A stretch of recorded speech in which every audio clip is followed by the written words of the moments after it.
നമസ്കാരം. First channel media ന്യൂസിലേക്ക് ഏവർക്കും സ്വാഗതം. ബി.ജെ.പി. സെൻട്രൽ ജില്ലാ പ്രസിഡന്റ് കരമന ജയന് സ്വീകരണമൊരുക്കി ബി.ജെ.പി. തിരുവനന്തപുരം വെസ്റ്റ് നിയോജക മണ്ഡലം. ബി.ജെ.പി. വെസ്റ്റ് നിയോജക മണ്ഡലം പ്രസിഡന്റായി കൗൺസിലർ കെ സുരേഷ് അധികാരമേറ്റു. ചാക്ക SNDP ഹാളിൽ തിരുവനന്തപുരം വെസ്റ്റ് നിയോജക മണ്ഡലം സംഘടിപ്പിച്ച പരിപാടിയിലാണ് സെൻട്രൽ ജില്ലാ പ്രസിഡന്റായി തെരഞ്ഞെടുക്കപ്പെട്ട കരമന ജയന് സ്വീകരണമൊരുക്കിയത്.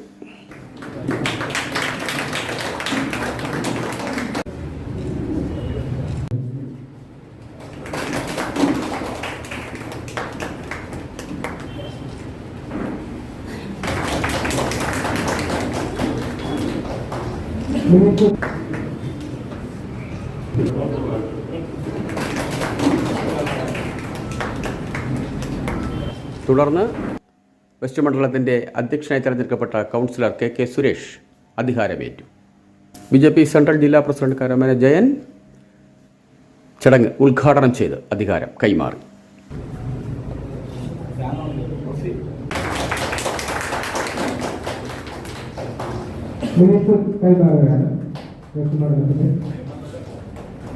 കൗൺസിലർമാരായ DG കുമാരൻ, തിരുമല അനിൽ, ബി.ജെ.പി. നേതാക്കളായ Vaduvath Krishnakumar, advocate Chinchu, Vettukad Solomon, Harikrishnan, Paul തുടങ്ങിയ നേതാക്കൾ സംസാരിച്ചു.